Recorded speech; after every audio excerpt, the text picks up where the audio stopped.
Hello मेरे प्यारे प्यारे बच्चों, कैसे हैं आप सब बेटा?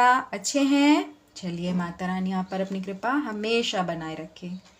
तो आज मैं आपको पढ़ाऊंगी बेटा नपुंसक लिंग में यह और वह का प्रयोग कैसे करते हैं।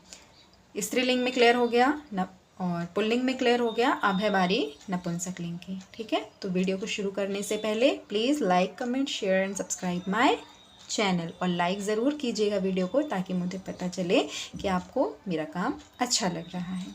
चलिए आइए बैक टू द टॉपिक। वह के लिए नपुंसक लिंग में होता है तत्, एक वचन में, द्विवचन के लिए होता है ते और बहुवचन के लिए होता है तानी। क्लियर?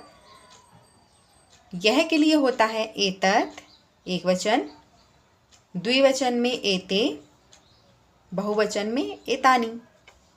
तत्, ते, तानी, वह दो, वह सब। एतत्, एते, एतानी, यह दो, यह सब। क्लियर? और इन सब के लिए जो प्रश्नवाचक यूज होगा वो होगा किम, के, कानी। ठीक है बेटा? नपुंसक लिंग वो होता है जो वस्तुओं के विषय में बताएं, है ना?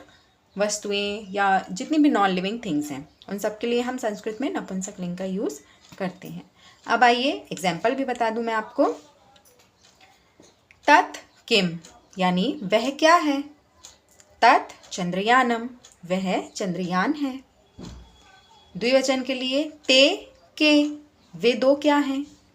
ते पुस्तके, वह पुस्तकें हैं। ठीक है, दो लगाने की आवश्यकता नहीं है बेटा, क्योंकि ते अगर आएगा तो आप समझ जाइएगा कि द्विवचन का ही संबोधक है। ठीक है, अब बहुवचन देखिए, तानी कानी, वे सब क्या हैं। तो तानी पुस्तकानी, अगर वह सब पुस्तकें हैं तो वे सभी पुस्तकें हैं। तानी पुस्तकानी। क्लियर? तत् किम, तत् चंद्रयानम, ते के, ते पुस्तके, तानी कानी, तानी पुस्तकानी। ठीक है बेटा? चलिए अब आइए एतत् पे यानी यह पे। एतत् किम, यह क्या है।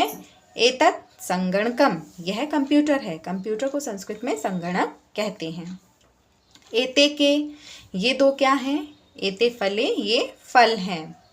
अब बहुवचन के लिए एतानी कानी, यह सब क्या है।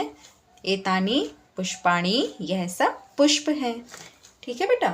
तो ये हो गया आपका नपुंसक लिंग में यह और वह का प्रयोग। अगर इन जो शब्द मैंने यूज़ किए हैं इनके अंतर्गत या इनके अतिरिक्त और कुछ भी आता है तो आप किम, के, कानी, इनको यह ध्यान रखिएगा। जैसे किम में माँ है तो आपके आंसर में भी माँ ही आएगा। के है तो आंसर भी एक ही मात्रा के साथ ही रहेगा, और कानी है तो आंसर भी आनी प्रत्यय के साथ ही रहेगा। ठीक है बेटा? किम, के, कानी, चंद्रयानम, पुस्तके, पुस्तकानी। क्लियर? ठीक है बेटा?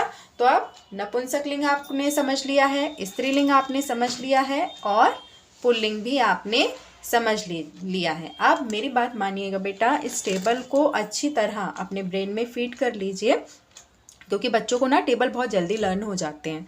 इसलिए मैंने आपको ये चीज़ें टेबल के फॉर्म में बताई हैं, ताकि आपके ब्रेन में अच्छे से फीड हो जाए और आगे जाके आपको कभी भी यह और वह के संदर्भ में कोई भी दिक्कत ना हो। ठीक है? चलिए इसके आगे की जानकारी मैं आपको अगले वीडियो में दूंगी। अभी तक के लिए इतना ही। अपना ख्याल रखें, अपनी मम्मा का ख्याल रखें, स्वस्थ रहें, मस्त रहें और व्यस्त रहें। Take care of your self बेटा। बाय।